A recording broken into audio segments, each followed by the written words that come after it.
condemned Russia for conducting a dangerous missile test. Russia have the weapons to target our satellites. That attacks on satellites could provoke a military response. The response space represents both the last frontier for humanity and a brand new battlefield in the struggle for world dominance. The person with the most resources and power in space will be able to outmaneuver their opponents on Earth. To study and utilize the immensity of space, the United States has made significant investments in its space program, deploying satellites, probes, rovers, and even astronauts. But the US is not the only nation with aspirations. China, India, and Russia are also vying for a piece of the space market in an effort to subvert US hegemony and further their own goals. In particular, Russia presents a serious threat to US security. In spite of obstacles following the end of the Cold War, Russia has been working to regain its lost space capabilities. Russia deployed 14 military satellites in 2022, according to a Jamestown Foundation assessment, increasing the total number of Russian military satellites in operation to 108 as of December 2022. These satellites are essential to Russia's national security and defense for a variety of reasons, including navigation, communication, intelligence gathering, surveillance, and early warning. The Russians just launched Cosmos 2558, a military satellite for defense.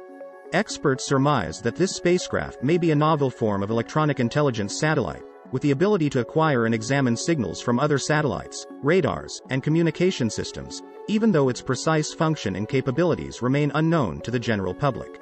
With this technology, Russia may be able to keep an eye on and thwart the actions of its adversaries, such as the US and NATO, both on Earth and in space. Concerns have been expressed throughout the world about Russia's assertive space policy, which is demonstrated by the launch of satellites like Cosmos 2549.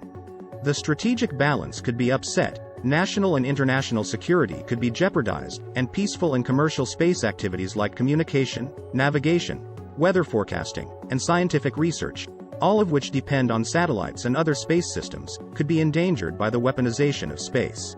As of right now, there is no comprehensive international law or convention that forbids or controls the use of space for military purposes. While some components of the problem are addressed by current legal tools, rising tensions raise the possibility that these rules may not be followed exactly. If space is used as a weapon, the world will suffer greatly.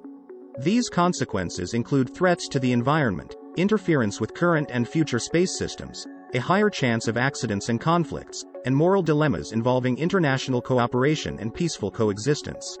To control and restrict the amount of armament in space, the international community must have talks and enact resolutions and treaties.